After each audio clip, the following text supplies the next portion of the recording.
Revisaremos en estos momentos la evidencia que tenemos en el registro fósil de los animales que están fosilizados, obviamente. ¿Qué podemos descubrir, qué podemos aprender de ellos? En Génesis 1, 24 y 25 dice: produzca la tierra seres vivientes, según su género, bestias y serpientes, animales de la tierra según su especie, según su género. Y vio Dios que era bueno. Todos los animales que fueron creados en el sexto día son animales creados completos, adultos y complejos. Y eran buenos en gran manera, o sea, tenían las características de convivencia y perfección, de no enfermedad, por tanto, que les podría mantener su vida por mucho tiempo. Sabemos que hubo una caída, y esa caída produjo todos los daños, el dolor, la enfermedad y la muerte que hoy día conocemos. El registro fósil, cuando se mira de dos partes, de la parte de la creación y la parte de la evolución, es interpretado en forma completamente diferente. La evolución dice que son 500 a 600 millones de años, que cada capa representa millones de años, que los animales más simples estuvieron más abajo y los más complejos, cada medida que iba subiendo, pasando los millones de años, se iban complejizando a través de mutaciones que tenían, por lo tanto, toda un armazón de una cantidad de evolución de animales y de especies, una a otra, hasta llegar finalmente al hombre. La creación, sin embargo, postula de que son solo miles de años. De hecho, solamente el diluvio entre el Cámbrico y el Terciario son solamente un año, y después solamente algunos miles de años, de acuerdo a los últimos periodos que han pasado desde el diluvio. Los animales que están enterrados son debido al diluvio universal, que la profundidad en que están enterrados tiene que ver más bien con la capacidad de arranque, de subir a los cerros, de salvarse que tenían, antes de ser tomados por las nubes, por las capas de lodo, y todos ellos son hechos complejos, completos y maduros. Y las diferentes capas más bien representan ecosistemas que fueron arrastrados de una vez. Curiosamente, la mayoría de los animales están solos, están sin sus ecosistemas, están arrastrados como que hubieran salido de sus lugares habituales de habitación. Y hay otro fenómeno más, que existe una explosión cámbrica, de que en el Cámbrico se encuentran una cantidad enorme de animales. Pero partamos viendo, según la evolución, el animal simple que está abajo, que es el trilobite. Ese antrópodo marino que está en la primera columna y está en la última fila. Ese trilobite, antrópodo marino, cuando lo vemos y lo investigamos, y hay millones de ellos como fósiles, tienen alta complejidad. Tiene ojo compuesto por 15.000 lentes, sistema de patas articuladas y antenas sensoriales. Podemos ver en las próximas imágenes sus ojos y el cerebro, que une 15.000 imágenes de los cristalinos del ojo a un solo cerebro, y se ve solamente una imagen. Esto es altamente complejo. Además, el doctor Levi Sethi dice que solo hay un par de índices con los cuales los lentes del trilobite ponen en foco un haz de luz paralelo. Esto requiere el lente superior, que sea de calcita, con un índice refractario de 1.66, y el fondo, entre lentes, debe ser de quitina, de un índice refractario de 1,53. Así es como los trilobites han resuelto un problema físico muy elegantemente, y parecen haber conocido el principio de Fermat, la ley del seno de AB, la ley de refracción de Snell, y de cristales con óptica refringente. Resolvieron problemas de óptica que son complejísimos y tienen, como digo, un ojo muy complejo. Estos son, como digo, los que aparecieron primero en la columna geológica. Significa esto que no fueron evolucionados, que fueron creados y puestos en su lugar. El doctor Ariel Roth, doctor en zoología, escribió en la revista Orígenes en 1998 que la explosión cámbrica es un caso de que muchas especies de animal o fila aparecen en el mismo lugar en la columna geológica. También enfrenta el problema de que no tienen antecesores que puedan explicar cómo pudieron evolucionar. ¿Dónde están los miles de fósiles intermediarios que se anunciaron?, pregunta él. Richard Dawkins también escribe al respecto de la explosión cámbrica y dice, es como si se hubiesen plantado allí los fósiles sin ningún antepasado evolutivo. De más está decir que esta apariencia de aparecer de repente ha deleitado a los creacionistas. Lo escribió en The Blind Watchmaker. El registro fósil y la educación. Según los libros de educación que está en los principios de biología de Holt y Reinhardt, del año 2001, dice que los fósiles ofrecen la evidencia más directa de que la evolución sucede. También dice que los fósiles, por tanto, proveen un registro real del pasado de la Tierra y sus formas de vida. Los cambios en el tiempo se pueden ver en el registro fósil.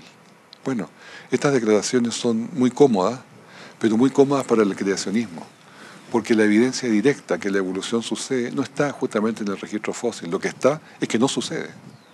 Y que los cambios en la forma de vida que se pueden ver en el registro fósil, en el tiempo, son justamente para confirmar que hay una adaptación de los seres y no un cambio entre especie y especie. Tenemos aquí la imagen de la columna geológica, donde hay dos grandes extinciones. Dice, donde está T y K, dice Big Big Extinction, y T y P, un Giant Extinction, lo cual nos está reconociendo que ha habido grandes extinciones de animales, y se cree, por cierto, que han sido por inundaciones o por cometas que han caído sobre la Tierra o cualquier otra explicación. Por cierto, no la del diluvio universal. Este cuadro muestra todos los fósiles que se encuentran en el registro fósil fuera de sus periodos teóricos, porque se supone que cada uno de ellos pertenece a un periodo. Pero acá tenemos que 89 de fósiles, digamos, específicos han sido, por lo menos, están en un periodo más adelantado. 33 en 2 periodos, 28 en 3 periodos, 20 en 4 periodos, 12 en 5 periodos y así caminando para adelante. Pero algunos fósiles que se encuentran en periodos más antiguos de los que se creía, por ejemplo, los fósiles del Cretáceo que se encuentran en el Devonian, hay muy pocos, 1, 14, 6, 0, 1 es la menor parte. Los invertebrados tuvieron en algún momento que pasar a ser vertebrados, es decir, las medusas o los trilobites pasar a ser peces, según la evolución. Pero ¿cómo sucedió esto? Los peces tempranos, según el texto de biología de Miller y Levine, la pregunta es ¿dónde están los transicionales entre los invertebrados y los vertebrados, que son los peces? O los fósiles transicionales que unen a diferentes especies modernas, que se supone que tenían antecesores comunes. Por ejemplo, podemos leer ahí la cetácea y la hipopotamidia. Esto se supone que son parientes y que vienen de un pariente común. Esto es, por cierto, en el contexto de la idea que del hipopótamo fue el animal que se tiró al agua para hacer una ballena con patas. Pero hay cero antecesores comunes. En cada una de las etapas, podemos ver ahí, es cero. No hay fósiles transicionales, 0 fósiles. Estamos hablando también de cientos de fósiles que se han encontrado. Darwin, ¿y cuál fue su actitud de Darwin hacia el registro fósil? Darwin predijo Darwin que el registro fósil o bien iba a probar su teoría o la iba a negar. Darwin se daba cuenta que las dificultades con que el registro fósil o los eslabones perdidos, porque dijo que si las especies han descendido de otras especies gradualmente, ¿no estamos viendo innumerables formas transicionales? ¿Por qué no hay gran confusión en vez de verse especies bien definidas? Porque él lo que veía eran especies definidas, no veía confusión, no había cosas intermediarias. Hoy los evolucionistas saben muy bien que las predicciones de Darwin de lo que revelaría el registro fósil ha fracasado. No había tal cantidad enorme de fósiles transicionales.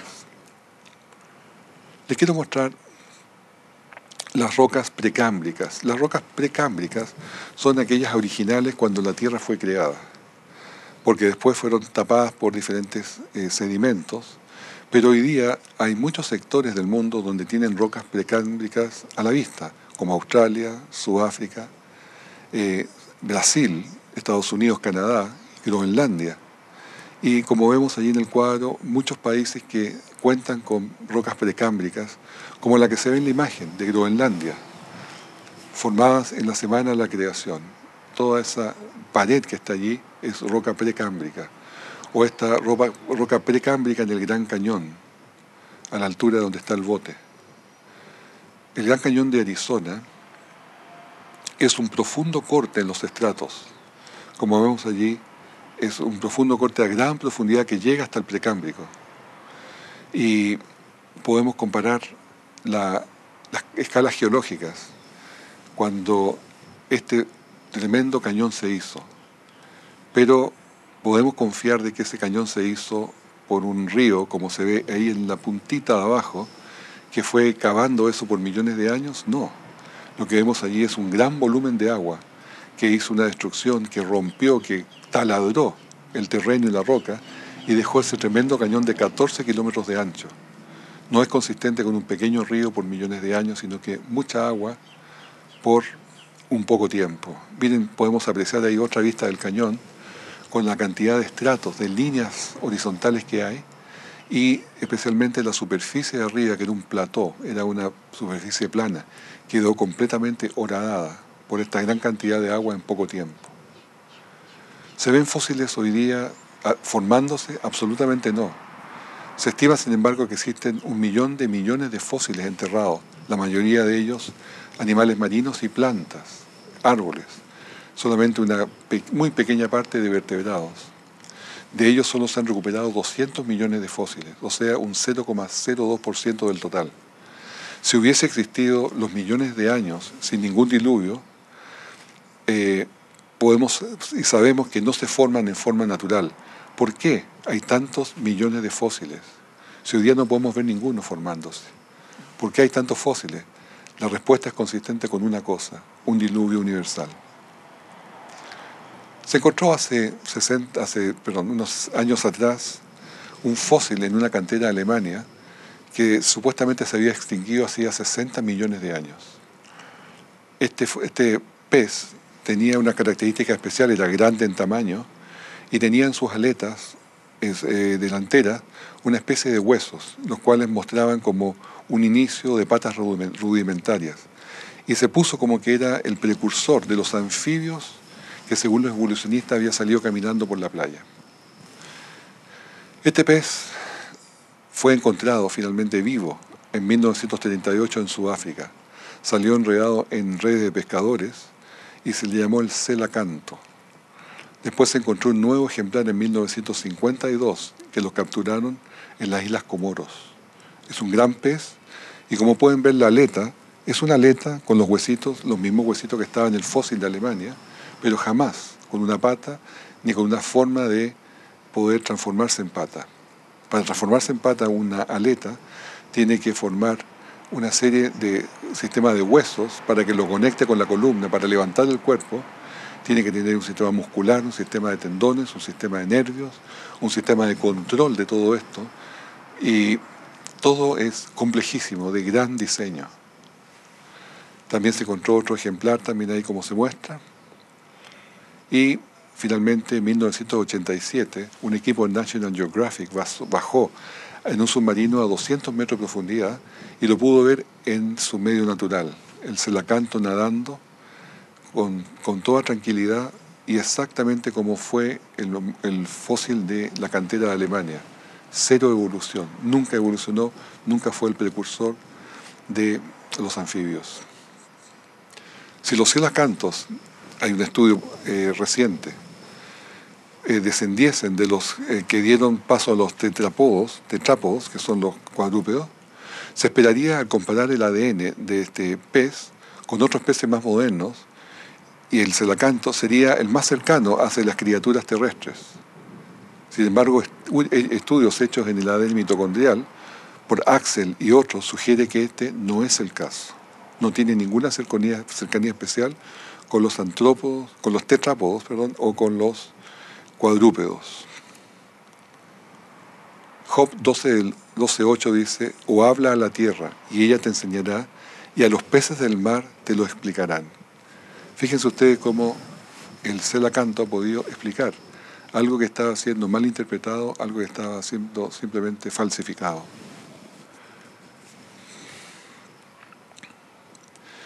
Tenemos también un fósil de mosca en ámbar. Este fósil es muy interesante porque todos los fósiles en ámbar se han mantenido muy bien. Se pueden mantener sin descomponerse e incluso tener ADN dentro de su cuerpo. Que esto dio, por cierto, en algún momento a una especulación de una película que se podía recrear dinosaurios. Pero eso no es así, no se puede.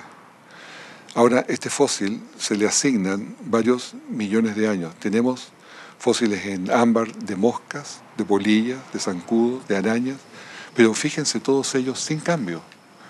Pese a que se le asignan millones de años, ellos no tienen ningún cambio con los insectos del día de hoy, los zancudos, las avispas, las arañas o las polillas. O esta hormiga que se llama Gracilidris. No está extinguida, pero está viva. Se creía que estaba extinguida, pero está viva. Se le ponen a ese fósil en ámbar 20 millones de años.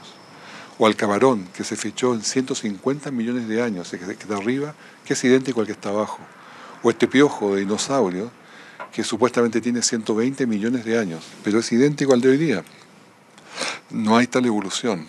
O otros fósiles vivientes que no evolucionan tampoco, como todas estas hojas de árboles, son idénticas a las que están fosilizadas. O este huevo de dinosaurio, cuando se compara con un huevo de gallina, ahí está el tamaño de comparación, los dinosaurios nacían de este tamaño, muy pequeños, como se ve en ese huevo, o el pterodáctilo también, de un mismo tamaño muy pequeño. En la Biblia tenemos una descripción de algunos posibles dinosaurios, y uno de ellos es el Behemoth. En Job 40, del 15 al 19, nos describe que hay un animal que come hierba como buey, o sea, es herbívoro, que tiene fuerza en sus lomos, o sea, en sus espaldas, mueve la cola como un cedro y tiene los miembros como barras de hierro, sus patas son enormes. Podemos ver en el museo cuál es el tamaño de este brontosaurio que se cree que es. Al mover la cola como un cedro, se entiende que es una cola como la que estamos viendo allí, como el apatosaurio, como el brontosaurio, pero no como un elefante, que tiene una cola pequeña. O alguien ha visto un elefante con esa cola o un hipopótamo con esa otra cola. Ellos tienen pequeñas colas, no son justamente la descripción que se da allí. O el leviatán, que parece que fuera el plesiosaurio, con hileras de sus dientes que espantan, sus narices sale humo, llama, y por debajo tienen agudas conchas, y no hay sobre la tierra quien se le parezca. La pregunta es por qué la Biblia no habla de dinosaurios. Es porque el término dinosaurio se inventó en 1841, y la Biblia fue escrita hasta aproximadamente 100 años después de Cristo. Por lo tanto, el término es muy posterior al término de la escritura de la Biblia. Sin embargo, en la Biblia se ocupa la palabra taniín, que en hebreo significa dragón. Eso sí que está descrito extensamente. El platypus, o ornitorrinco, es un animal de extraordinario diseño, porque comparte un pico de pato, cola de castor, pelo como un oso. Es mamífero, por lo tanto da leche a sus crías. Pone huevos para reproducirse como las tortugas. Tiene patas con membrana y garras como un reptil. Puede detectar impulsos eléctricos con el pico como igual que un pulpo. Hace madriguera como los conejos y tiene un aguijón con veneno en la pata trasera, como podemos ver en la siguiente imagen. Con eso clava veneno y es igual que las serpientes. ¿Qué mezcla de todas las especies? ¿Qué mezcla más grande? Le llaman el monotrema, pero esto no significa que es, yo diría, un poco una risa de cuando se quieren pensar que los animales vienen de otros. Las fuerzas marsupiales son algo muy especial en una especie de los marsupiales, donde el canguro, el principal personaje aquí, y tiene de la cintura para abajo una bolsa donde se mete su hijo y con características muy especiales. Cuando nace ese hijo del canal de parto, tiene que trepar agarrándose de los pelos hasta llegar a la bolsa y allí se mete. Cuando se mete, se clava prácticamente al pezón de la mamá y comienza a tomar leche hasta que tiene 6 meses, ya ha crecido, pero mientras pudo moverse por los pelos para meterse allí, era apenas un pequeño gusanito, muy indefenso y con ninguna capacidad de sobrevivir sin la madre. Dicho sea de paso, las canguras tienen algo muy especial en su sistema reproductivo, porque tienen 2 vaginas y tienen 3 úteros. Así siempre la cangura va a estar con un hijo en el pouch o la bolsa, va a tener otro hijo en uno de los úteros que se está creciendo y otro que está congelado, listo para crecer en el otro útero. Es decir, siempre está reproduciéndose. Esto produce al final problemas de mucha población y no es extraño que se tengan que eliminar para poder mantener una sanidad, un equilibrio dentro de la naturaleza. Pero dicho sea esto, los marsupiales en general comparten esta característica de tener estas bolsas. Hay otro que es marsupial también, que se llama el wombat. Y el wombat tiene la costumbre de ser, igual que los topos, crear túneles, hacer túneles y vivir en cuevas hasta con 30 metros de profundidad. Y para hacer esto, desde luego necesitan arrastrarse y con esas largas uñas que tienen ir haciendo su túnel. Pero el problema que hay es que cuando tienen en su bolsa a un nuevo hijo, esa bolsa puede llenarse de tierra y por supuesto eso habría matado la especie. Por lo tanto, ¿cuál es la solución? Aquí viene el diseñador. La bolsa no se abre hacia adelante, desde la cintura para abajo como en los canguros, sino que se abre de atrás, de la cola hacia adelante. Y podemos ver en esa imagen que tenemos un wombat colgando, un wombat hijo colgando por la cola, porque va saliendo de la bolsa. Y aquí podemos ver cómo está la entrada de la bolsa al lado de la cola y otro wombat también colgando. Y la pregunta que viene, si son todos marsupiales, si todos vienen de un mismo origen según la evolución, ¿en qué momento se dio vuelta la bolsa? ¿En qué momento giró y estuvo de esa otra forma para poder salvar a esa generación? La respuesta es simple, fue diseñado así. Hay otro animal que se llama el antílope gerenuk. Este tiene un nombre que viene del somalí que significa cuello de jirafa. Sin embargo, no es de la especie de la jirafa, este es un antílope. Y tampoco es el resultado de tener ese cuello tan largo, de estirar el cuello por millones de años para alcanzar hojas más altas en los árboles, como enseña la evolución. Si ese fuera el caso, de que estiran el cuello y se le estira el cuello y permanecen los hijos con el cuello estirado, como lo habrían hecho las jirafas también, y salen los libros de educación a propósito de evolución. Si así fuera, deberíamos esperar que las niñitas bebés que recién nacen tuviesen ya los agujeros listos para colgarse aros, porque la madre también lo tendrían. Lo cual es absurdo, eso no es así, no funciona así. Por lo tanto, esas antílopes que tienen, o las jirafas que tienen el cuello largo, son por diseño. Las similitudes es una muy mala forma de relacionar animales. Por ejemplo, el gerenuk y las jirafas. Lo mismo cuando se hacen comparaciones entre placentarios, mamíferos y los marsupiales, porque estos no están relacionados, aunque se parezcan físicamente. Como vemos de ahí arriba en la tabla, podemos ver un topo, podemos ver también los osos hormigueros, que tienen su equivalente en los marsupiales, o las ratas también, que tienen un equivalente marsupial, o los lemures, o las ardillas voladoras, o los bobcats, y finalmente los lobos. Hay equivalentes de cada uno de ellos a animales marsupiales, pero el hecho de que se parezcan no se relacionan en absoluto. O también la apariencia en los peces, apariencias similares, pero distantes genéticamente. Hoy día se puede saber exactamente que no tienen ninguna relación entre ellos. Ahí están los nombres, pueden verse que se parecen mucho, pero no son ni siquiera parientes. O diseños como en los brazos, que lo tienen la salamandra, el cocodrilo, el hombre, el pájaro, el murciélago y el caballo, que tienen un número, un radio, los huesos carpianos, los metacarpianos y las falanges, cada uno en diferente forma, pero esos son diseños similares y no implica que son de un centro común. Los intermediarios, según la evolución, son muchos, y muchos se han reclamado como intermediarios, pero al final todos ellos han fracasado. Y les voy a mostrar algunos casos.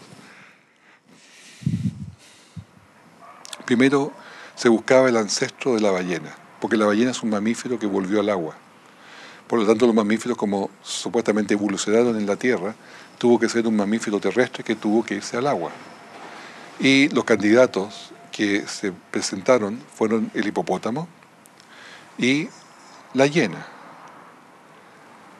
Y ustedes dirán, ¿por qué el hipopótamo? ¿Por qué no? Porque era grande en tamaño, posiblemente con un peso similar a una ballena, aunque es mucho menor. Pero la hiena, ¿de qué tiene que ver la hiena con un cachalote?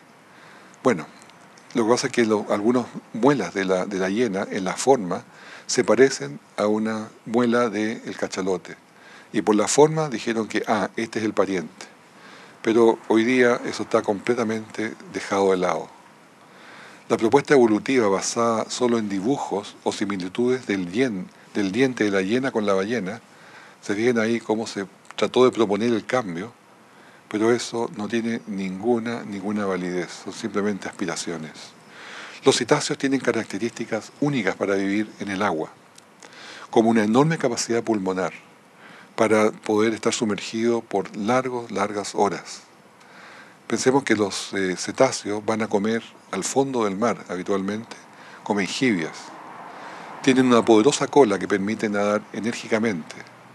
Tienen ojos adecuados para ver bajo el agua con alto índice refractivo y que soporta ese ojo altas presiones.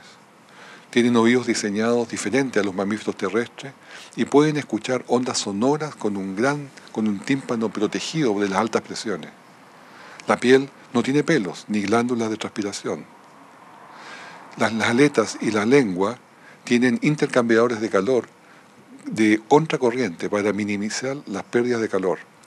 Las narices las tienen sobre su cabeza, un hoyo que está soplando aire cuando sale a la superficie. Tiene sistema de barbas también, algunos de ellos para filtrar el plancton.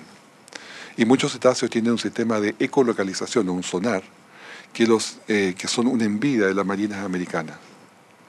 Ahora, ¿hay alguna evidencia de que haya cambios de un hipopótamo a una ballena o está basado solo en la imaginación artística de los dibujantes? La genética simplemente desaprueba la evolución de la ballena, porque el tiempo es insuficiente para que la ballena pudiese evolucionar. Los cálculos de la genética demuestran que los animales con 20 años entre generaciones pueden transmitir a sus hijos no más de 1.700 mutaciones durante un periodo de 10 millones de años. Sin embargo, casi todas las mutaciones son dañinas. Aún así, si las 1.700 mutaciones fueran positivas, el código genético requiere de millones de mutaciones beneficiosas. Por lo tanto, no hay tiempo para poder pensar que una ballena pudiese evolucionar. Este es un fósil que se encontró que se llama el Tiktaalik. Y miren lo que dice acá. Este es el Tiktaalik. Es un fósil transicional. Ahora cállense. Obviamente el mensaje es a los creacionistas. Aquí está presentado en la Universidad de Chicago el fósil del Tiktaalik y cómo se supone que era el Tiktaalik, por cierto, que se le pusieron unas patas para poder salir del agua. Entonces se supuso que era, ya que había fracasado el celacanto, este Tiktaalik era el que les daba solución de los peces saliendo del agua y siendo ya anfibios. Pero, a mala suerte del Tiktaalik, se encontraron en Polonia unas huellas de 18, supuestamente, de acuerdo al nivel que estaban, de 18 millones de años anteriores al Tiktaalik. Esto simplemente lo que mostraba era que había habido un cuadrúpedo ya caminando en la Tierra 18 millones antes del que se supone que era el primero que había salido del agua para ser un anfibio. Por lo tanto, toda la historia del Tiktaalik quedó en el suelo. La ciencia quiere también hacernos creer que a través de sus publicaciones, como en la revista Science, que fue descubierto el Pakicetus, una ballena con patas. Y esto lo hizo un descubrimiento Philip Gingrich, que dijo que como intermediario entre la ballena y el mamífero terrestre, había descubierto este Pakicetus, que era unos huesitos que encontró de un cráneo, de una mandíbula y 3 dientes. Y con esto el dibujante creó a esta ballena con patas y salió en la primera plana en la revista Science en 1983. El problema es que cuando se encontraron más restos del Pakicetus en el año 2001 por William Tewison, también se publicó en la revista Nature en septiembre de 2001 que el Pakicetus era un animal terrestre, pues tenían ya la cabeza, toda la columna, la cola, las costillas, las patas, y no existía la ballena con patas. Este era un animal terrestre. Listas como esta existen muchos, que por 1 o 2 huesos se hacen un tremendo reclamo de que se han encontrado estos animales transicionales. Allí tenemos el Pakicetus en el Museo de la Naturaleza en Canadá, Ottawa. ¿Qué más enseña la evolución? Dice que los pájaros evolucionaron de los reptiles durante el período Jurásico. Es decir, que de un reptil, de un dinosaurio que se hizo más liviano, que se subió a los árboles, comenzó a tirarse a volar con plumas. Y el Archaeopteryx. El Archaeopteryx, o dinosaurio pájaro que se leyó también en un tiempo, tenía una serie de características que lo hacían diferente. Pero esto se descubrió que no era tal, porque sus plumas indican que era una criatura de sangre caliente, capaz de volar. Sus huesos son huecos, como los pájaros actuales, y no como los dinosaurios. Sus dientes no contienen ninguna evidencia de que evolucionaran de los reptiles, porque en el pasado existieron y hoy día todavía existen pájaros dentados. Hoy día existen también especies de pájaros que poseen espolones en sus alas para subirse a los árboles, especialmente las criaturas pequeñas. Y el esternón fue observado en el 7º fósil de Archaeopteryx, que se encontró recientemente, y la presencia del mismo exhibe, al igual que los pájaros actuales, que poseía alas poderosas para volar. O sea, el Archaeopteryx simplemente era un pájaro, nada más. No era un dinosaurio hecho pájaro. Por lo demás, para que un reptil o dinosaurio se transforme en pájaro, tiene que desarrollar plumas, aprender a volar, diseñar el pico, rediseñar el esqueleto con huesos huecos, rediseñar el sistema respiratorio, rediseñar el sistema digestivo, rediseñar el sistema nervioso, tener el arte de armar nidos y desarrollar los órganos sonoros.